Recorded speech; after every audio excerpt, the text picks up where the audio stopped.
पाप मत कर, स्वर्ग जाना है तो अच्छे काम कर। ये ऐसा है कहना कि मैं एक मछली को कह रहा हूं पेड़ में चढ़, पेड़ में चढ़, उसके अंदर कैपेसिटी नहीं है पेड़ में चढ़ने की, वो मछली है।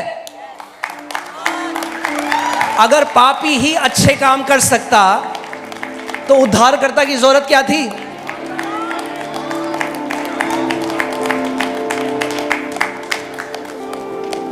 पाप मत कर सुसमाचार नहीं है। परमेश्वर कहता है मैं तुझे एक नया स्वभाव दूंगा, एक नई आत्मा तेरे अंदर डाल दूंगा। अपने जो मेरी जो व्यवस्था है उसको मैं तेरे मनों में लिख दूंगा, अंदर से तेरे को लीड करूंगा। आमीन? समझ में आ रहा है? स्वभाव बदलना बहुत जरूरी है। ये ऐसा है, हम एक आम के पेड़ के पास खड़े हैं, कहते हैं पता नहीं कब अमरूद देगा ये आम। अमरूद नहीं देगा वो, क्योंकि वो आम का पेड़ है। अमरूद चाहिए तो अमरूद के पेड़ में लगाना पड़ेगा, अमरूद का बीज डालना पड़ेगा। परमेश्वर जो पवित्र है, अगर वैसा स्वभाव चाहिए तो परमेश्वर का बीज चाहिए। पहला पत्रस 1:23 में लिखा है हमारा नया जन्म परमेश्वर के बीज से हुआ है। उसने उस बीज को हमारे अंदर डाल दिया ताकि उसका स्वभाव फिर हमारे अंदर प्रकट हो।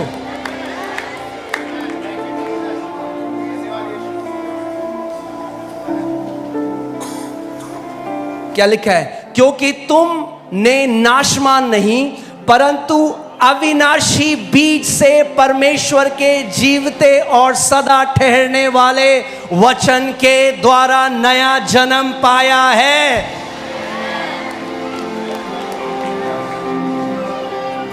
क्या क्या किया परमेश्वर ने आपको? वो ये नहीं कहता अच्छे काम कर तो तू स्वर्ग जाएगा, खराब जिएगा तो तेरे को नरक भेजे। ये कई लोग सोचते हैं ये सुसमाचार है, ये तो सब मानते हैं भाई, नया क्या है इसमें? क्रूस की क्या जरूरत थी? क्या सब ये नहीं मानते कि अच्छे काम करोगे तो? सुसमाचार अलग है, बोलो सुसमाचार अलग है। अलग ही नहीं है, इतना अलग है कि too good to be true है।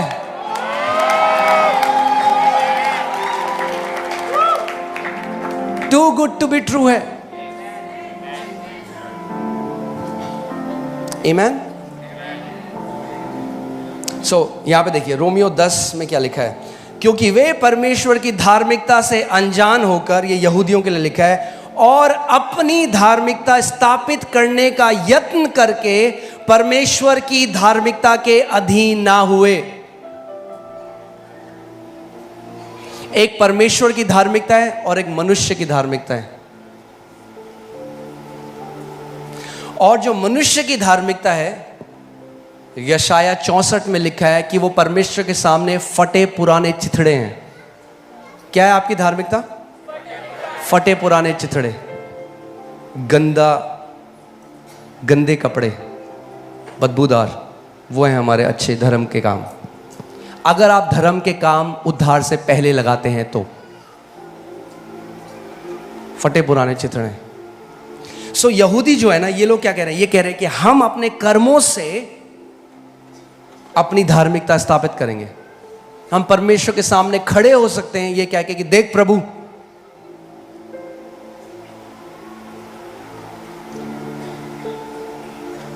कई लोग आजकल YouTube में वीडियो बनाते हैं, कहते हैं ये नरक जाएगा, वो नरक जाएगा, ये ऐसा जी रहा है, वो जी रहा है। मैं सोचता हूँ वो पाप कर रहा है, वो नहीं जानते सबसे बड़ा पाप वो कर रहे हैं जो है घमंड। शैतान ने स्वर्ग में व्यभिचार नहीं किया था, दारू नहीं पी थी, उसने घमंड किया था। अपनी धार्मिकता स्थापित करना और ये सोचना कि हम दूसरों से बेटर हैं क्योंकि मैं उसकी तरह ये नहीं करता, ये सबसे बड़ा घमंड का चिन्ह है। परमेश्वर का वचन रोमियो 3 में कहता है एक भी धर्मी नहीं है। कितना? एक। जब परमेश्वर ने देखा तो बोला एक भी नहीं है। अब बताओ कौन करेगा घमंड? एक भी नहीं है, उसने कहा एक भी नहीं, कोई भी धर्मी नहीं है। जब हम अपने कर्मों से धार्मिकता स्थापित करने की कोशिश करते हैं, इसको बोलते हैं रिलीजन, धर्म। और जब परमेश्वर सेंत मेत में हमें अपनी धार्मिकता देता है, उसको बोलते हैं सुसमाचार।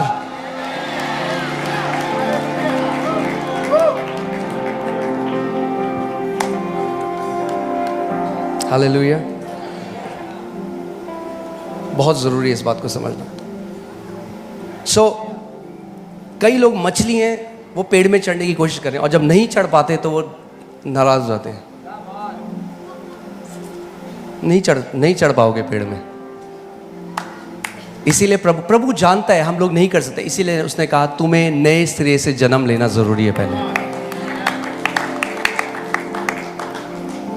सुसमाचार कर्मों के बारे में नहीं है, सुसमाचार नए जन्म के बारे में है।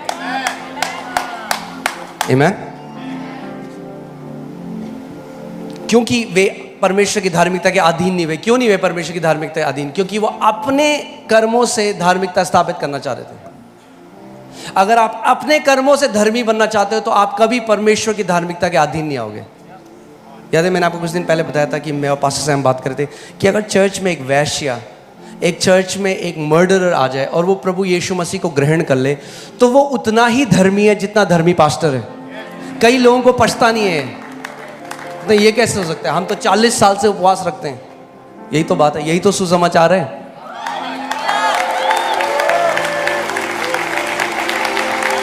यही तो सुसमाचार है कि उसने अपनी धार्मिकता, बाइबल कहती है, सेंत मेत में दे दी। यानी सेंत मेत में मतलब मुफ्त में दे दी, यानी आप उसे कमा नहीं सकते।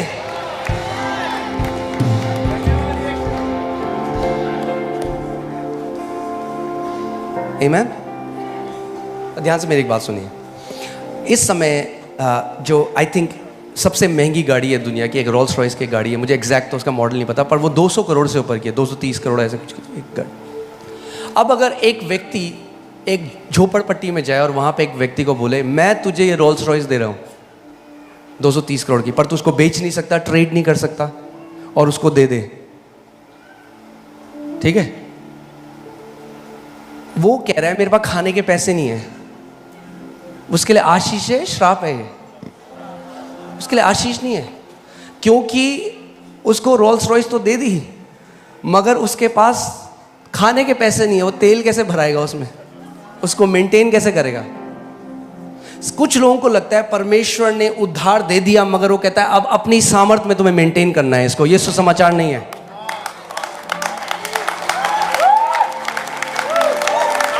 उसने ना केवल वो रोल्स रॉयस आत्मिक दी हमें, मगर हमारे अंदर वो काबिलियत भी डाल दी कि आप उसको मेंटेन भी कर सकते हैं।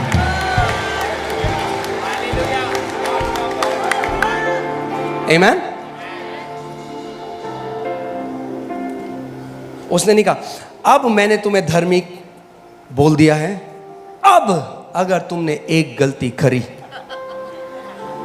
याद है आपको जो मैं उदाहरण दे रहा था, ये परमेश्वर, ये हम, स्वर्ग, गलती भी नरक, स्वर्ग नरक। इसीलिए कई विश्वासी हैं उन्हें पता ही नहीं, हो सोचते हैं मंडे हम स्वर्ग जाएंगे, ट्यूसडे हम नरक जाएंगे, बुधवार हमें पता नहीं हम स्वर्ग जाएंगे या नरक जाएंगे, बृहस्पतिवार तो हम नरक ही जाएंगे।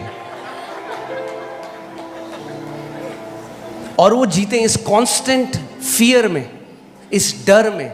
क्यों? क्योंकि उनको क्या लगता है अंत में सारी, ठीक है प्रभु क्रूस की कथा सब सुन लिया हमने, यीशु को ग्रहण किया, अंत में जो चीज निर्भर करेगी वो है हमारे कर्म।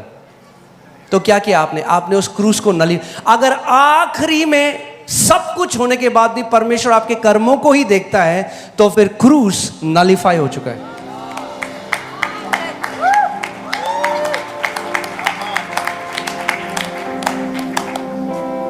खुद सोचिए,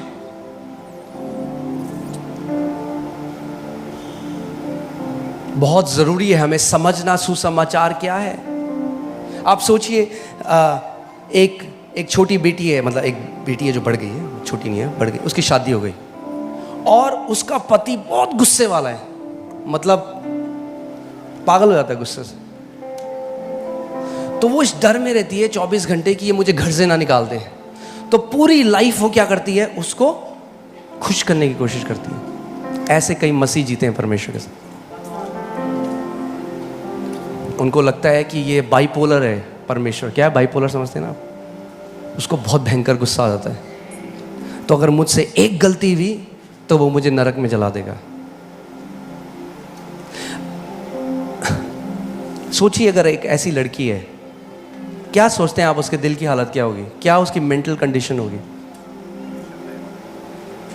हमेशा भय में होगी, इनसिक्योरिटी में होगी, अपने पति को लगातार खुश करने की कोशिश करेगी, कहीं ऐसा ना हो मुझे रिजेक्ट कर दे, मुझे त्याग दे, मुझे घर से निकाल दे।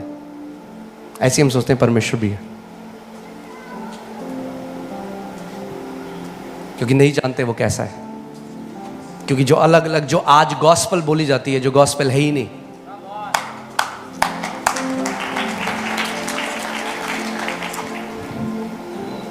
टाइम लगेगा थोड़ा, बट आ जाएगा समझ। जो सुना है हमने इतने साल से, वो लड़ेगा इस ट्रुथ से। आपको क्या लगता है इतनी इजीली शैतान आपको छोड़ेगा नहीं? पुत्र आपको आजाद करने आया। उसने कहा जिसको पुत्र ने आजाद किया है वो सच में आजाद है।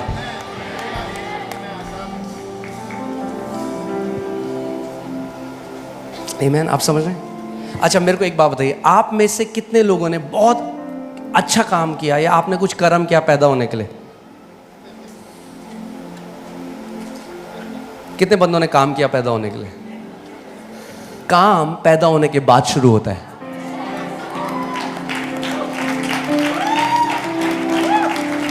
क्योंकि हमें पता नहीं है सुसमाचार क्या है, हम उसे कर्मों के बारे में बना देते हैं। सुसमाचार है हमने परमेश्वर से जन्म लिया, और आपके जन्म लेने में कोई हिस्सेदारी नहीं थी। आपने कुछ नहीं किया जन्म लेने के लिए। कुछ किया आपने जन्म लेने के लिए? आत्मिक जन्म भी ऐसा ही है, आपने कुछ नहीं किया, मसीह ने किया।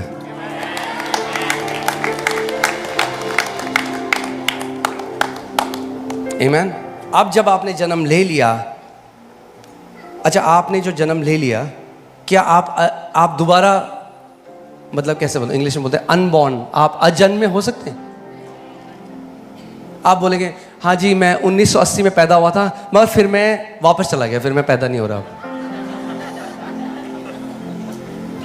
क्योंकि हमने सुसमाचार बना दिया स्वर्ग और नरक के बारे में। और ये तो हम लोग क्या सोचते हैं सुसमाचार के बारे में, कि अंत तक आपको मेहनत करती रहनी है, अंत तक आपको लगातार खुश करने की कोशिश करनी परमेश्वर को, आखिरी तक आपको नहीं पता आखिरी सांस के बाद स्वर्ग जाओगे या नरक जाओगे। ये बना दिया हमने सुसमाचार।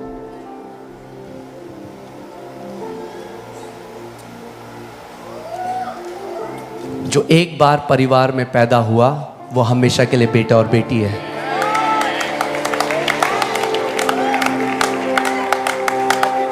जो आप प्रभु के घर में पैदा हो गए, अगर पैदा यही होना है बस, अगर हो गए तो पैदा हो गए।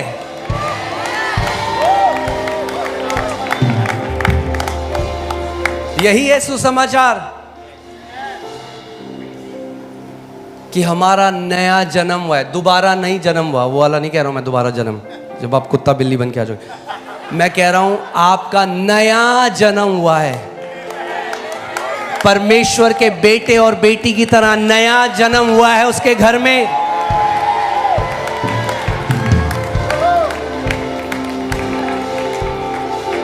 आमीन। अब मैं आपसे एक बात बता रहा हूं, कुत्ते को भौंकना कौन सिखाता है? मछली को तैरना कौन सिखाता है? उनके अंदर स्वभाव है। आपके अंदर किसका स्वभाव है? आपके पिता का। तो उस स्वभाव को बहने दो, खुद पवित्रता में चलने लग जाओगे, क्योंकि हमारा पिता पवित्र है। उस नेचर को अपने आप, अगर अपनी धार्मिकता स्थापित करने की कोशिश करोगे तो राइचियसनेस नहीं काम करेगा। अगर परमेश्वर के स्वभाव को दो। आमीन। बहुत जरूरी है हम लोगों के लिए आज जानना कि सुसमाचार क्या है, क्योंकि अगर आप नहीं जानते कि सुसमाचार क्या है, आप जिंदगी भर इस फियर में रहोगे। एक मुस्लिम भाई है, मैं उनसे पूछ रहा था, वो कह रहे थे कि चाहे हम कितना भी रोज़ा कर लें, चाहे हम कितना भी हम मक्का मदीना चल जाएं, कुछ भी कर दें, आखिरी में एक दिन है जिसको बोलते हैं डे ऑफ दियामा, यानी दियामा का दिन। जब तक हमें नहीं पता कि हम जन्नत जाएंगे, हम जहन्नुम जाएंगे, पूरा आखिरी में डिपेंड करता है मूड पे, ऊपर वाले के। मगर हमारा ऐसा नहीं, हमारा मूड पे नहीं, हमारा यीशु के बलिदान पे डिपेंड करता है। आमीन। क्योंकि यीशु मसीह ने अपना लहू बहा दिया, हम अब परमेश्वर के साथ एक हो चुके हैं। और परमेश्वर का वचन कहता है, ना प्रधानताएं, ना स्वर्गदूत, ना दुष्ट आत्माएं, ना ऊंचाई, ना गहराई, ना अमीरी, ना गरीबी, कुछ भी हमें परमेश्वर के प्रेम से अलग नहीं कर सकती। आमीन, हालेलुया। ये है गुड न्यूज।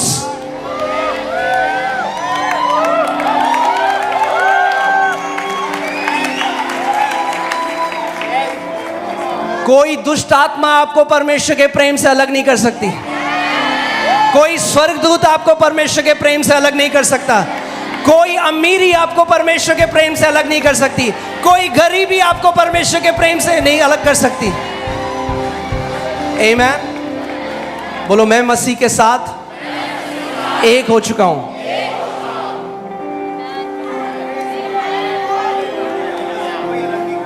आमीन। ये है स्वर्गीय फेविकॉल, कोई अलग नहीं कर सकता।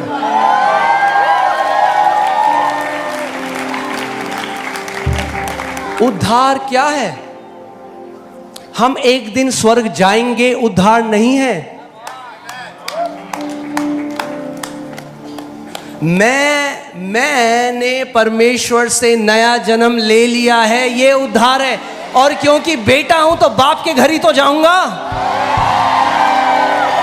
अगर आप बेटे और बेटी हैं तो अपने बाप के घर ही तो जाएंगे।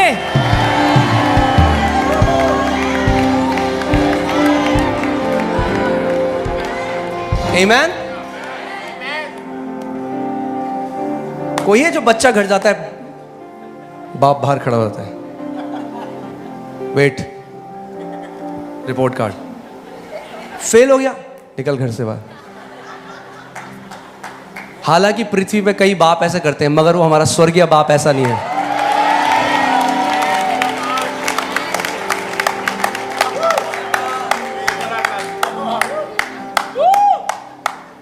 आमीन। यही तो प्रभु यीशु मसीह समझाना चाह रहा था उस दृष्टांत में, कि एक पिता के दो बेटे थे। बेटे थे, क्या थे? बेटे थे। तो जब एक बेटा बाहर चला गया और गलत जीवन जीने लगा, तब भी बेटा था। जब घर वापस आया, तब भी बेटा था।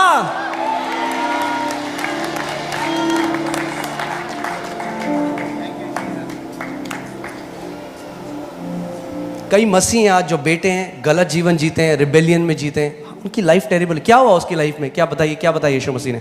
जब बाहर गया तो क्या हुआ उसके जीवन में? सुअरों का खाना खाने लगा। ऐसे कई मसीह लोग भी जी रहे हैं, मगर बेटे हैं। मगर जब भी घर आएंगे तो क्या करेगा पिता? वही जो यीशु मसीह ने दृष्टांत बताया, चूमेगा, चूमेगा, चूमता रहेगा, क्योंकि बेटे हैं।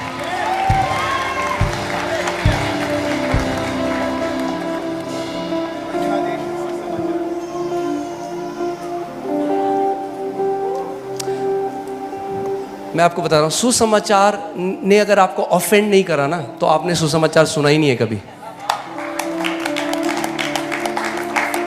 और आप बोले नहीं नहीं, ये नहीं हो सकता, तो ये सुसमाचार है ही नहीं।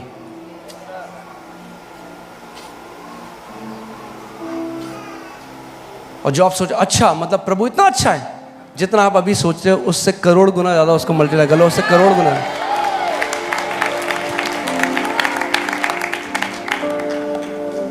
क्या मैं ये कह रहा हूं कि जैसा हम पृथ्वी पे जीते हैं उसका कोई कॉन्सिक्वेंस नहीं है? कॉन्सिक्वेंस है। आप जो मसीह एक गलत जीवन जीता है यहां पे,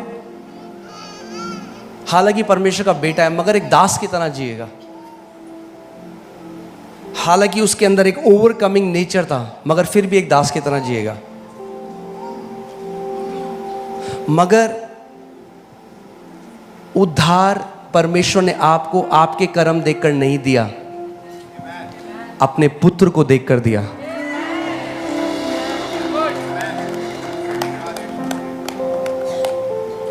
आमीन। क्या होगा आपको पता है? क्या होगा जब मैं प्रचार कर रहा हूं? मुझे पता है क्या होगा, मगर होने दो जो होगा।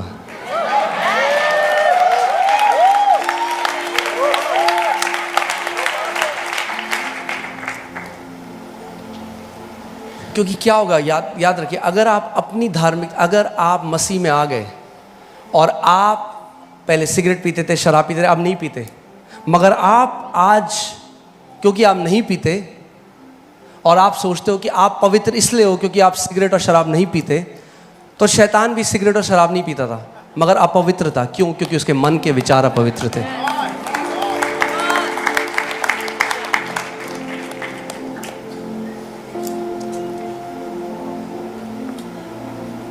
और फिर क्या होगा अगर आप दूसरों को दोष लगाते? चलिए देखते हैं क्या लिखा है रोमियो में। रोमियो 3:27 में देखते हैं। हालेलुया, यहां पे हैं आप? Okay, Romeo 3:27। तो घमंड करना कहां रहा? ओहो, कई लोगों को बिल्कुल अच्छा नहीं लगता है। मैंने ये कर दिया, फिर मैंने वो किया, मैंने और फिर मैंने ये किया, और सारी महिमा यीशु मसीह को। कुछ छोड़ी होती महिमा तो लेता ही